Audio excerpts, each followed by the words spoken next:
একটা খবরের প্রতি দর্শক আপনাদেরকে দৃষ্টি আকর্ষণ করছি। মানবেন্দ্রর বাড়ি পোড়ানো রাতে মিশন কমপ্লিট লেখা ছাত্রলীগ নেতা সহ গ্রেপ্তার ৮। তার আগে বলি যে এই যে মানবেন্দ্র একজন শিল্পী, আর্টিস্ট। তিনি একটা মোটিভ মানে পয়লা বৈশাখের যে আনন্দ শোভাযাত্রায় একটা মোটিভ নির্মাণ করছিল চিত্রশিল্পী মানবেন্দ্র ঘোষ। তো মানবেন্দ্র ঘোষকে অন করলো না কেন হিন্দু বৌদ্ধ খ্রিস্টান ঐক্য পরিষদ? তারা কেন বললো না এই হিন্দু নির্যাতন বা সংখ্যালঘু নির্যাতনের আমরা বিচার চাই? ভারত থেকে চিন্ময়ের ব্যাপারে বিবৃতি আসে, চট্টগ্রামের চিন্ময়, এই মানবেন্দ্রর নামে আসলো না কেন? দেখেন, তার মানে এরা যে রাজনৈতিকভাবে মোটিভেটেড। ওই সংখ্যালঘু নির্যাতন এই ইস্যুটা হলো বর্তমান অন্তর্বর্তী সরকারকে ঘায়েল করা আওয়ামী লীগের পক্ষ থেকে। আর এইটা তো সেই মঙ্গল শোভাযাত্রায় শেখ হাসিনা যে ফ্যাসিস্ট, তার মোটিভ নির্মাণ করছে। এখানে তারা সংখ্যালঘু নির্যাতন দেখে না। অথচ মানবেন্দ্র ঘোষ সে তাহলে কোন সম্প্রদায়ের? তাহলে যদি নিরপেক্ষই হতো তাহলে এই ঘটনাটাও তারা বিচার চাইতো। একটা কোনো বিবৃতি দেখছেন? দেখেন না। তার মানে যখনই কি আওয়ামী লীগের বিপক্ষে যাচ্ছে তখন সে হিন্দু হোক খ্রিস্টান হোক যেই হোক না কেন তার ব্যাপারে নীরব।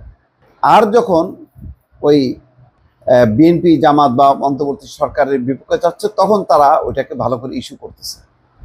তো যাক, এখন যেটা হলো যে মানিকগঞ্জের এই মানবেন্দ্র ঘোষ এবং তার পরিবার আতঙ্কের মধ্যে আছে। তাদের বাড়ি পুড়াই দেওয়া হয়েছে। অপরাধ ওই যে মোটিভ নির্মাণ করছে সেই কারণে। অর্থাৎ এখানে সে স্বাধীনভাবে যে তার শিল্প সত্তা প্রয়োগ করতে পারবে না। মানে মনে মনে কথা হলো এই যে তুই বেটা হিন্দু, তুই কেন শেখ হাসিনার ফ্যাসিবাদী মোটিভ আঁকবি? মানে তুই যদি হিন্দু হয়ে যদি এটা করিস তাহলে তোরও ক্ষমা নেই। এই হচ্ছে আসলে ভেতরের কথা। তো যাই হোক, এখন তাকে 24 ঘন্টা নিরাপত্তা দিচ্ছে। অভিযুক্ত 8 জনকে গ্রেপ্তার করা হচ্ছে। মানিকগঞ্জ জেলা প্রশাসক বলছেন যে ক্ষতিগ্রস্ত মানবেন্দ্রকে তার ইচ্ছার ডিজাইন মোতাবেক নতুন ঘর তৈরি করে দেওয়া হবে।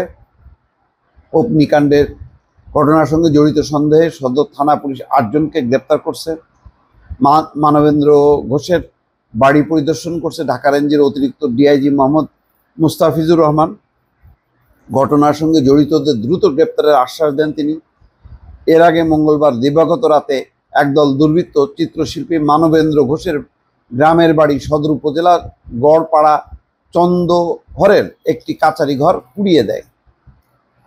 পুলিশ সূত্র বলছে গ্রেপ্তারের মধ্যে নিষিদ্ধ ঘোষিত ছাত্রলীগ নেতা খান মোহাম্মদ রাফি।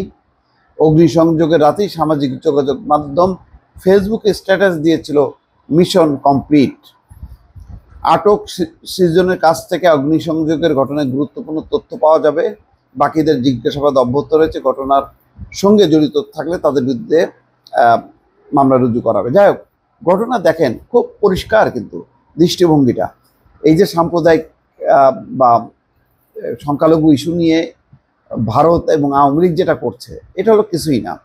গণঅভ্যুত্থান যে এটা ষড়যন্ত্র, এটা প্রমাণ করা। এই 5ই আগস্টের পট পরিবর্তনের মধ্য দিয়ে যে ভারতের একটা পরাজয়, এটা মেনে না নেওয়ার জন্য তারা গণঅভ্যুত্থানকে কলঙ্কিত করার জন্য এটাকে একটা সংখ্যালঘু ইস্যুটাকে সামনে আনছে। অথচ একজন শিল্পীর বাড়ি, যে সংখ্যালঘু সম্প্রদায়ের সদস্য, তার বাড়িতে অগ্নিসংযোগ করা হলো, সেই ব্যাপারে কোনো টু শব্দ নেই, কোনো একটা বিবৃতি নেই, না হিন্দু বৌদ্ধ খ্রিস্টান ঐক্য পরিষদ অথবা ভারতের পক্ষ থেকে। এইটা যদি মানে অন্য কেউ হইতো, দেখতেন, যদি মনে করেন জামাত বিএনপি শিবির যদি আক্রমণ করতো এই বাড়ি, তাইলে হয়েছিল কাম সংখ্যালঘুরা নির্যাতন নিপীড়ন, এই আওয়াজটা তারা দিত। এখন আর আওয়াজ দিচ্ছে না। দর্শক, এটাই হলো মূল কথা এবং এটাই হলো সবার বোঝার বিষয়। ভালো থাকবেন। আল্লাহ হাফেজ।